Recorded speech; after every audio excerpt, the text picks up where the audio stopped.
All right, so power cooking beef is an easy and fast way to pre-cook a bunch of ground beef that you can use later in the week or the month or even 3 months later for tacos, spaghetti, chili, ravioli, sloppy joes, and more. So it doesn't take that much longer to cook up 3 to 5 pounds of ground beef versus 1. And you just need to make sure that you have a good size skillet, because if your meat is too crowded, the air can't circulate and it is going to take longer to cook. So I've got my 4.5 quart stainless steel skillet preheating on medium right now. I rarely ever cook on high, and you never want to cook on high when you're using nonstick. I have found that medium is perfect for most things. So there are a couple steps when cooking with stainless to make sure that your food comes out really well and the cleanup is easy. The first one is preheating it. So I've been doing that for a couple minutes, and then to see if it's ready, we're gonna do the water test. So we actually don't need the lid to power cook, so I'm just gonna set that off to the side. And the water test is I'm just gonna sprinkle a little water in there, and if it dances, turns into little balls and dances, the skillet is ready for the next step. So let's see. So hopefully you can see it, all those little bubbles dancing. So it's ready. The next step is to add a little bit of oil. I like to use avocado oil. And we're just gonna let that preheat for a minute or two until it shimmers, and then you know it's ready for your food. Now, the key when putting your food down is to not immediately start messing with it and flipping it. So think chicken. So if you put chicken breast in a stainless steel skillet, it's very tempting to move it around, flip it right away, and you just wanna let it sit. Let the skillet work its magic, and what it's doing is it's caramelizing what's on the bottom, and when it's done caramelizing and it's ready to flip, the food will not stick. So if you go to turn your chicken breasts and they stick, it's not ready. When it's ready, it will flip without sticking at all, and if you remember that, cleanup is gonna be much, much easier later on. Okay. So I've got 3 pounds of ground beef ready to go. And what I'm gonna do is once I jump it in there, I'm gonna spread it out a little bit with the mix and chop, because otherwise it's just gonna stay in these 6 clumps that I have. So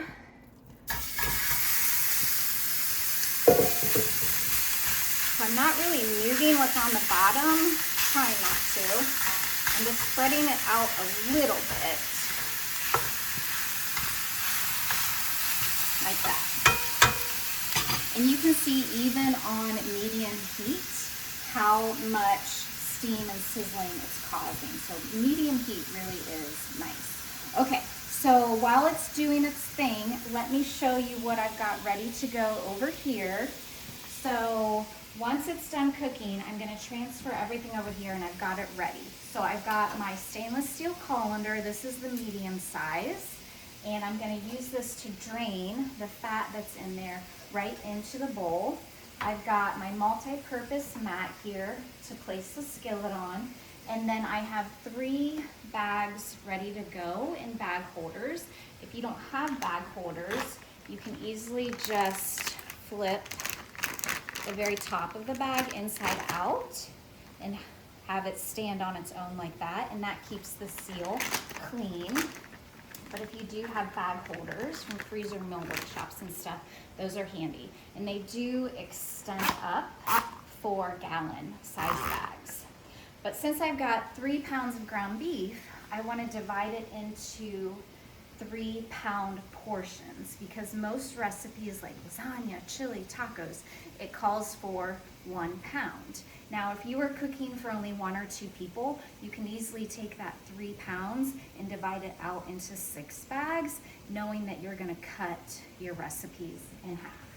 All right, so this has been doing its thing for a minute or 2, and I'm gonna use the mix and chop to just start spreading it around, and you can see that it's not sticking. Now, if you don't have a nice size skillet like this, so like I said, this is the 4.5 quart. We also have a 12-inch Brilliance nonstick, a 12-inch nonstick, and then a 12-inch cast iron. Let me get all that meat off there. You can definitely buy something like this full price. This is $204, a great bargain because it comes with a lifetime guarantee, or you can get it for 60% off just for hosting an online party, a text party, an in-person party, and that brings it down to like $81. So very, very smart to do it that way. So we're just gonna let this keep doing its thing. If you don't have the mix and chop, definitely need the mix and chop for ground beef. It's also great on hard-boiled eggs for egg salad, avocado for guacamole, or a bowl of tomatoes, strawberries. This is actually our top seller. They have a life-size model of this at the home office in Chicago. So you can see that if you had a smaller skillet, it would be hard for the meat to move around and get fully cooked. It would eventually do it. It would just take longer and take a little bit more work on your part. And if you can see that it's really not sticking, and anything that did stick, let me see if I can move it a little bit to show you. A little bit that it did, that just comes up, and that's gonna add nice caramelization flavor to your food. So I even use this stainless skillet for shrimp, and it flips beautifully without sticking as long as you've given it that time to caramelize. All right, getting all that off, and use a scraper here. I've had some people tell me that sausage tends to stick really badly on this mix and chop. So what I recommend is just spritzing it with a little spray or brushing a little oil on it before you use it with sausage, and that helps a lot. It's dishwasher safe, and since it's nylon, you can use it in your non-stick cookware. All right, so it's coming, and you can see how fine this mix and chop gets the meat. All right, I use the stainless steel mixing bowl for the raw meat, dishwasher safe. Whenever I'm working with raw meat, I always want to make sure I'm using something that's dishwasher safe. This is the medium size. Okay, let me see what else I'm forgetting. All right, so the fat content of your beef is going to determine whether or not you need to drain it. I always drain the meat, even if there's just a little bit of oil, because I don't like a greasy lasagna or a greasy taco. The more meat you're cooking, obviously the more meat you're gonna have to drain. Now, I'll probably say this again, but do not put that grease, what you need to drain, do not put that down the sink, because that is a plumber's worst nightmare, because it can cause the garbage disposal to break because it solidifies. So what I'm gonna do once it's in this batter bowl is I'm just gonna let it sit and solidify. And once it's solidified, I'll scoop it out and throw it in the trash.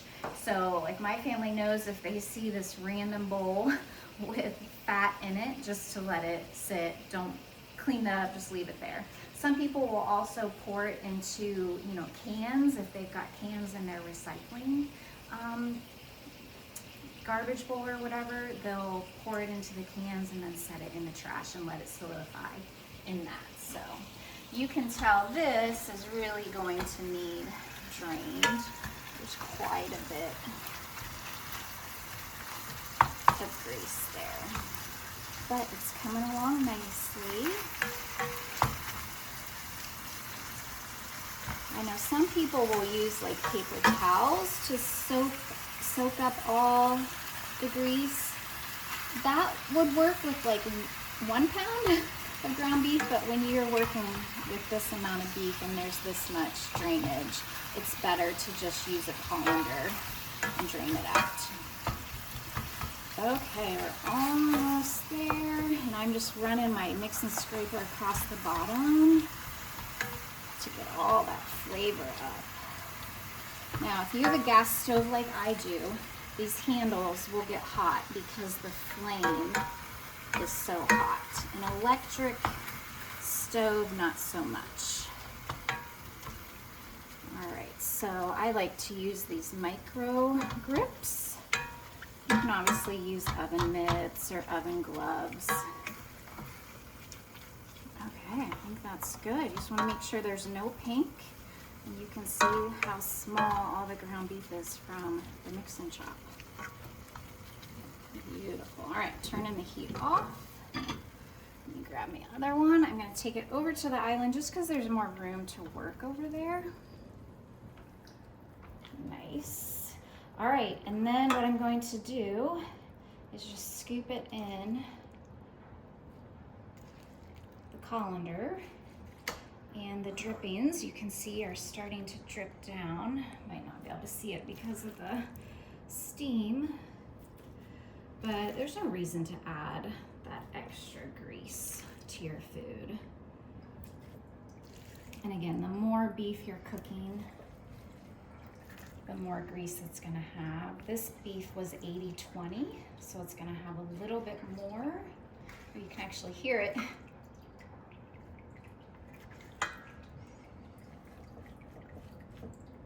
It's gonna have a little bit more grease than actually what I'm used to working with. All right, and you can see this skillet is gonna be super easy to clean up. All right, let me get this out of the way. And you do want to let your skillets cool before cleaning them, especially nonstick skillets. I know it's tempting to wash them right away, but just leave them on the stove, let them cool, and then wash them.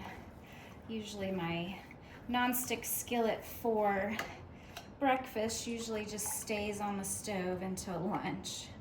All right, so you can see how much grease, how much drippings came off that ground beef. And because the colander is so fine, has such a fine mess, you don't lose any of the beef. So I'll even use these colanders for rice. Okay, then I'm just gonna equally transfer them to my 3 bags. You can definitely like weigh them to make sure they have the exact amount, but we're not baking, we're just cooking. So as long as they're close, you'll be good. And you can see it's still really hot. It's steaming up the bag. So I'm not gonna close the bag.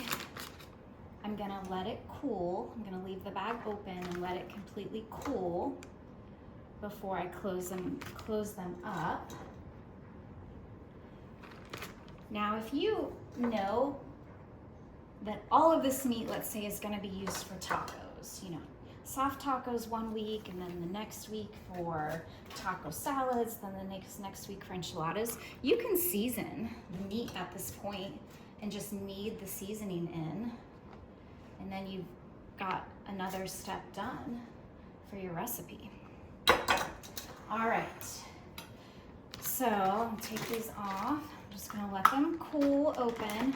Once they're cool, I'm gonna try to get out as much air as possible, and then I'm going to freeze them flat. And the reason you wanna freeze them flat is because when you go to thaw, if all the meat is clumped together at the bottom, it's gonna take longer to unthaw, but if it's a nice flat sheet of meat, it's gonna thaw relatively quickly. So you'll get it out the night before, place it in the fridge. You can even get it out the morning of before heading to work or starting your day. And because it's flat, it's gonna thaw relatively quickly. If you completely forget, you get home from work or get home from the soccer game and you forgot, you can actually get it out of the freezer, put it in a bowl of cold water, and it will thaw within like 45 minutes. So that's an extra little tip there. When it's properly stored, it is good for up to 3 months. And just make sure I got all my tips here. Oh, and then, you know, you don't want this to like be forgotten in the bottom of your freezer. So what I recommend is just kind of plan ahead. Like, you know, maybe next Tuesday you're gonna do soft tacos. The following Friday you're gonna do chili. And then, you know, in 3 weeks you're gonna do lasagna. and write on your menu plan that you have this meat in the freezer. Another idea is to keep on a post-it note in the inside of a cupboard what you have in your freezer, so when you're menu planning you can kind of look like that. So hopefully this helps you see how power cooking several pounds of ground beef can help save you time later on when cooking during those busy weeknights.